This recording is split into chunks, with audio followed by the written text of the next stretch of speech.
శ్రీరామచంద్రమూర్తికి, సీతామాతకు, ఆంజనేయ స్వామి వారికి హృదయపూర్వక ధన్యవాదాలు. సమస్త గురుమండలికి హృదయపూర్వక ధన్యవాదాలు తెలుపుకుంటూ, ఇంతటి చక్కటి జ్ఞానాన్ని అందించిన డీనా మిరియం గారికి హృదయపూర్వక ధన్యవాదాలు. సీతాయనం చదువుకుంటున్నాం మనం.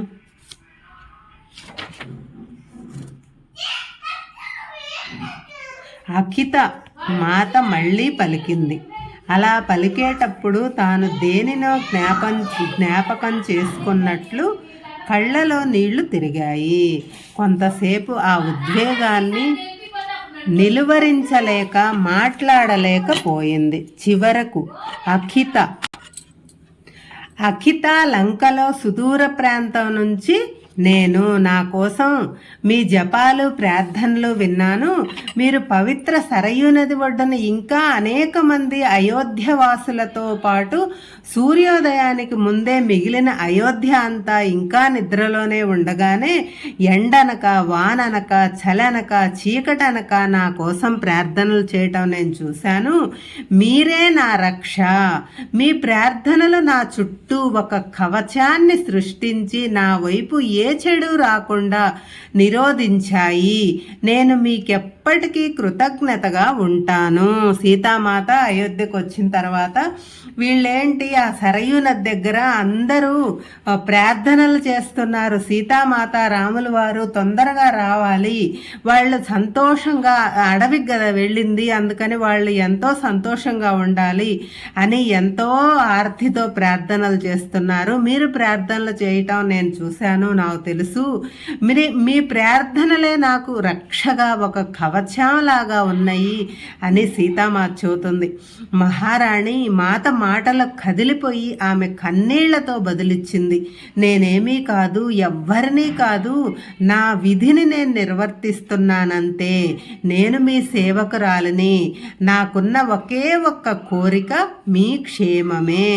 మనమందరం సేవకులమే.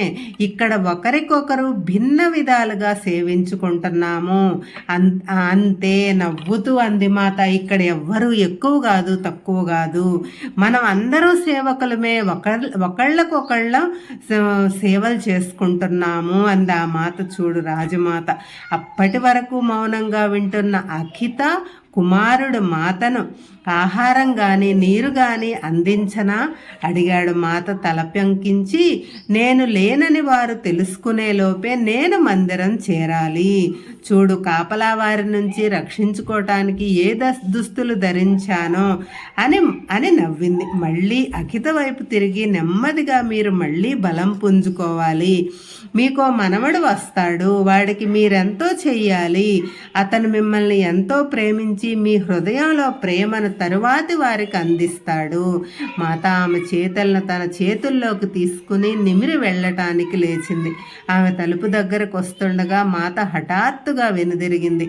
ఆమె మిదిల్ నుంచి వచ్చేటప్పుడు తన తల్లి సునయన ఇచ్చిన వెండి కంఠాభరణాన్ని తన వనవాసంలో నిరంతరము ధరించిన దానిని తీసి నెమ్మదిగా అఖిత చేతిలో ఉంచింది. మీరు దీనిని ధరించాలి. నేను మిదిల్ నుంచి వచ్చేటప్పుడు మా అమ్మ ఇది నాకు ఇచ్చింది. దీనిని ఇవ్వటానికి మీకంటే మించిన వాళ్ళు ఎవ్వరూ లేరు అంది మాత ఎంతో ప్రేమాస్పదతో. ఏదో ఒకరోజు మీరు దీనిని మీ మనవడికి ఇవ్వాలి. అతను ఇది ధరించాడని తెలుసుకోవటం నాకెంతో ఆనందంగా ఉంటుంది. మహారాణి, ఇదెంతో ఔదార్యం. అఖిత తలదించుకుని అది తీసుకోవటాన్ని సందేహిస్తూ అంది. కానీ మాత బలవంతంగా ఆమె చేతిలో పెట్టింది. అఖితకు అది అందజేసినప్పుడు మాత లోపల ఎంతో ఏదో సంభవించింది.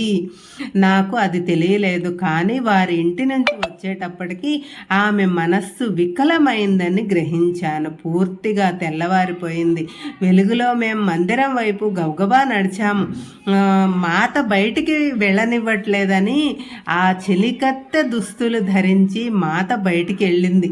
బయటికి వెళ్ళి ఇంకా మళ్ళీ గబగబా వీధుల్లో జనసంచారం అప్పటికే ముమ్మరంగా ఉంది. ఒకానో చోట గుంపులు ఎక్కువగా ఉండటంలో వారిలో చొరబడి లేక మాత ఆగిపోయింది. చొరబడలేక ఆ జనం ఎక్కువగా ఉన్నారు ఆ వీధిలో, వాళ్ళలో నుంచి చొరబడి రాలేక అక్కడ నిలబడ్డారనమాట. కొంచెం విశ్రాంతి తీసుకుని వెళ్దాం అంది. కాసేపు ఆగి నెమ్మదిగా తల ఊపటంతో బయలుదేరబోయారు. సరిగ్గా అదే సమయంలో భారీ బరువును మోస్తున్న వ్యక్తి ఆమె వైపు మళ్ళటంతో ఆమె నేల మీద పడిపోయింది. ఆమె మేలి ముసుగు ముఖాన్ని చాలా వరకు కప్పి ఉంచటంలో అతను ఆమె ఎవరో చూడలేకపోయాడు. పనివాళ్ళు దారికి దూరంగా ఉండాలి అని అరచి ఆమెపై చెయ్యెత్తబోయాడు. నేను నా బలాన్నంతా ఉపయోగించి అతనిని అవతలికి తోశాను. నేను మాతను పైకి లేపుతుండగా క్షణం మాత్రం ఆమె ముసుగు తొలగింది. చుట్టూ కొంతమంది చేరారు. వారిలో ఒకరు మహారాణిని గుర్తుపట్టినట్టు అనిపించారు. ఆమె వెంటనే ముఖం కప్పుకుంది. నేను మహారాణి, సేవకులకు దారి ఇవ్వండి అని అరిచాను. మేము గబగబా మందిరానికి వెళ్ళాం. మాత గదిలోనికి వెళ్ళాక ఆమె స్నానం చేయటానికి, దుస్తులు మార్చుకోవటానికి సహకరించాను. తరువాత ఆమెను కొట్టడానికి ప్రయత్నించిన అయోధ్యావాసి ఆగ్రహం వ్యక్తపరిచాను. అయోధ్యావాసిపై ఆగ్రహం వ్యక్తపరిచాను. మిమ్మల్ని కింద పడేసి క్షమాపణ కూడా అడగలేదు మాత అన్నాను విచారంగా. అయోధ్య పౌరుడు ఒక స్త్రీని తన్నటానికి కూడా ఆలోచించడు. దానిలో ఆగ్రహించుకోవలసింది ఏముంది? అక్కడ ఉన్నది ఎవరు అన్న ప్రశ్నే లేదు. అందరి సంగతి సరే, కానీ మీ పైన చెయ్యెత్తటం నేను విచారంగా అన్నాను. అక్కడ ఉన్నది నేను అన్నది విషయమే కాదు సోమ. నేను కాక వేరే ఎవరైనా ఉన్నప్పటికీ అదే జరిగేది. అది వేరే ఎవరికైనా జరిగే బదులు ఆ దెబ్బ నేనే పడేదాన్ని. ఈవేళ మనం అయోధ్యలోని ఔన్నత్యాన్ని, నిమ్నతను రెండూ చూశాము. తన గురించి అన్నీ మరచి సేవకు మాత్రమే పరిమితమైన స్త్రీని, తాను ఎవరిపైన కాలు వేస్తున్నాడో పట్టించుకోకుండా అందరి ముందు అతిశయంతో ఉండాలనే పురుషుడిని, మనం అకితను మాత్రం జ్ఞాపకం ఉంచుకుని ఆమెను అయోధ్య యొక్క భవిష్యత్తుగా ఆశపడదాం. మాత, అకితకు అంత విలువైన హారాన్ని ఇచ్చారెందుకు? నేను సాహసించి అడిగాను. ఆమె చేసిందంతా నాకు తెలుసు, కానీ ఆహారం, దానికి చాలా పెద్ద కథ ఉంది సోమ. ఒకానొక పూర్వజన్మలో ఆమె మిథిలలోని ఒక పేరున్న కుటుంబంలో పవిత్ర స్త్రీమూర్తి. ఆమె భర్త దుష్ప్రవర్తనతో ఒక ఋషి శాపానికి గురయ్యాడు. వారు తమకున్నదంతా కోల్పోయి చాలా ఇబ్బందులు పడ్డారు. ఆమె భర్త, మిగిలిన వారు శాపం వల్ల మరణించారు. ఆమె జీవించి ఉన్న తన ఒకే ఒక్క కొడుకును పెంచవలసి వచ్చింది. జనకుని కుటుంబం ఆమె పట్ల గాఢ సానుభూతితో ఆమెను కుమారుని పరిచారకులుగా తీసుకున్నారు. ఆమె గాఢ కృతజ్ఞతతో భవిష్యత్తు జన్మలలో కూడా తన జీవితాన్ని మా కుటుంబానికే అంకితం చేస్తానని ప్రతిజ్ఞ చేసింది. పరివార కృత్యాలలో సేవ చేస్తూ చిన్న వయసులోనే మరణించింది. మళ్ళీ మిథిలలోనే జన్మించి పరివార కృత్యాలతోనే సేవించింది. ఆ తరువాత అయోధ్యలో పుట్టింది. కానీ మా కుటుంబం పట్ల ఆమెకు ఉన్న భక్తి అలాగే ఉంది. ఆమెకి ఇవేవీ జ్ఞాపకం లేవు. అయినా ఆమె తీసుకున్న ప్రతిజ్ఞ ఇన్ని జన్మలలోనూ, ఇన్ని సంవత్సరాలలోనూ ఆమెతోనే ఉంది. ఎక్కడో ఆమె హృదయపు లోతులలో ఆమెకు నేను ఆ కుటుంబపు వారసురాలినని తెలుసు. అదే ఆమెను నది వద్దకు వెళ్ళి నా కోసం ప్రార్థన చేసేటట్లు చేసింది. అది జరిగి ఎంతో కాలమైనా ఆమె అంకితత్వం కోల్పోలేదు. ప్రేమ యొక్క శక్తి అది సోమ. అది ఒక తరం నుంచి మరో తరానికి, ఒక జన్మ నుంచి మరో జన్మకి ప్రసరిస్తుంది. ఆమె చెప్పింది విని నేను నిర్ఘాంతపోయాను. ఆమె మీనాక్షి యొక్క పూర్వీకురాలా? అపనమ్మకంగా అడిగాను. మాత తల ఊపి బదులిచ్చింది. అవును, ఆమె మీనాక్షి యొక్క తాత ముత్తాత. ఆమె భర్త శాపాన్ని భరించవలసి వచ్చింది.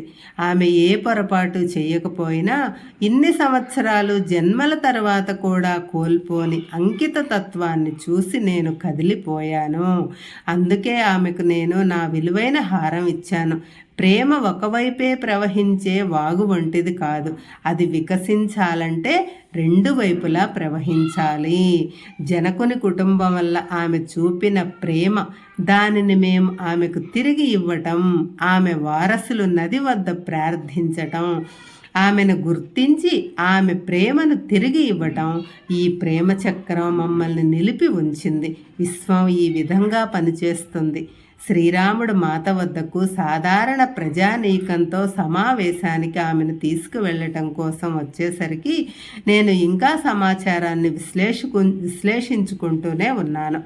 ఆ సమావేశంలో ప్రేక్షకులలో ఒకరు, ప్రజలలో ఒక వార్త ప్రచారంలో ఉంది. అది ఈ ఉదయం మహారాణి పరిచారకుల దుస్తులలో వీధులలో కనిపించింది అని అన్నారు. మహారాణి పరిచారకుల దుస్తులలోనా? అదెలా సాధ్యం? ఆరా తీశాడు రాముడు. చిన్నగా నవ్వుతూ ఆ మనిషి భుజాలు ఎగరవేసి, అది కేవలం పుకారు మహారాజా, దానిని మీరు పక్కన పెట్టండి. అటువంటి విషయాలు ప్రచారం కావటం సరి అయిన విషయం కాదు. స్త్రీల పట్ల అగౌరవంగా ప్రవర్తించడం సరైనది కాదు, రాముడు బదులిచ్చాడు. వర్తకులలో ఒకరు ఈ గృహకృత్యాలలోని స్త్రీని కింద పడవేసి కనీసం లేపటంలో సహాయం చేయలేదని నేను విన్నాను. ఇది చూసిన మన పౌరులు ఎవరైనా ఆమెకు సహాయం చేయటానికి వచ్చారా? స్త్రీల పట్ల ఈ విధంగా ప్రవర్తించడం సరైనది కాదు. మహారాణి చర్యలను ప్రశ్నించటం కూడా సరైనది కాదు అని చల్లగా చెప్పాడు. ఇది జరిగేటప్పుడు మాత ఏమీ మాట్లాడకుండా ఒక సమూహం వైపు నవ్వుతూ చూసింది. కొన్ని నెలలు గడిచాయి. ఇది జరిగిన తర్వాత మాత మందిరం దాటి ఎక్కువగా బయటికి రాలేదు. ఆమె బందీగా ఉన్నట్లు భావిస్తోందని నాకు తెలుసు. కానీ ఆమె ఎన్నడూ ఆ మాట బయటకు చెప్పలేదు. ఆమెకు ఉన్న ఒకే ఒక్క కోరిక శ్రీరాముని ప్రోత్సహించటమే. ఆ రోజుల్లో నేను మాతతో ఎక్కువ గడపలేదు. ఉదయం సాయంత్రం సహాయం చేయటానికి వెళ్ళేదాన్ని. ఆమె ఎక్కువ సమయం రామునితోనే ఉండేది. అరణ్యంలో వారి మధ్య చివురించిన ప్రేమ ఇప్పుడు అందరికీ తేట తెల్లమైంది. వారిద్దరూ ఏకాంతంగా ఉన్నారా, పరివార కృత్యాల వారి మధ్య ఉన్నారా అన్నది పట్టించుకోకుండా పరస్పరం వారి మధ్య ఉన్న గాఢ ప్రేమ మెచ్చుకోలులు అందరికీ స్పష్టమయ్యాయి. వారి ఉల్లాసం ఒకరికొకరికి అంటుకుంటూ మందిరం అంతా ఆనంద గీతం పాడుకుంటున్నట్లు ఉండేది. మాత తల్లి కాబోతుందన్న వార్త వ్యాపించటంలో మరింత ఉల్లాసం పొంగి పొరలింది. మందిరంలోనూ నగరంలోనూ ప్రతి ముఖము నవ్వుతో వెలిగింది. 14 సంవత్సరాల విషాదం వెనుకబడింది. వారందరిలో నూతనోత్సాహం, శక్తి, ఉల్లాసాలు పొంగి పొరలాయి. తమ వారసుడు రాబోతున్న ఆనందంలో అంతకంటే గొప్ప ఆనందం ఏముంటుంది? అయితే అది ఎంతో కాలం నిలవలేదు. మాతకు ఒక రాత్రి వచ్చిన కలలో అదంతా అంతమైంది. సోమ ఇక్కడ తన కథను ఆపింది. కళ్ళు తెరిచి ఒక దీర్ఘ శ్వాస తీసుకొని మా వైపు చూసింది. మేము మొదలుపెట్టినప్పుడు నేను మా అమ్మ మాత్రమే ఉండేవాళ్ళం. ఇప్పటికి మరి కొంతమంది చేరారు. సోమ మా అందరి వైపు తల ఊపి నా వైపు చూసి, బిడ్డ నువ్వు ఏదైనా ప్రశ్నించు అంది. నేనేమి మాట్లాడకపోయినా ఆమె మళ్ళీ రెట్టించింది. సోమ అకిత మీనాక్షి యొక్క పూర్వీకురాలు అని చెప్పావు. నేను ఆగాను. సోమ తల ఊపి, నిజమే మాత, అదే చెప్పింది. మరి మీనాక్షి ఎవరు? నేను కుతూహలంగా అడిగాను. సోమ నవ్వింది. నా వైపే తదేకంగా చూస్తూ, అది అంత ముఖ్యమైనది కాదు. ఆమె కూడా మిదిల నుంచే వచ్చింది. ఆమె కూడా మాతను గాఢంగా ప్రేమించింది. నీకు అంతవరకు తెలిస్తే చాలు. హఠాత్తుగా మా అమ్మ చాలా అలసిపోయినట్లు కనిపించింది. సోమ, మేము ఇక నిన్ను విశ్రాంతి తీసుకోవటానికి వదలాలి అనుకుంటాను. ఒకవేళ ఎండ చాలా తీవ్రంగా ఉంది. నాకు కూడా విశ్రాంతి కావాలి. త్వరలో వర్షాలు వస్తాయని ఆశిద్దాం. మేము మళ్ళీ వస్తాం. సోమ సరేనంది. ఆమెను వదిలిపెట్టడానికి ఇష్టం లేకపోయినా మేము కుటీరం చేరి వెంటనే నిద్రించాము. జై శ్రీరామ్.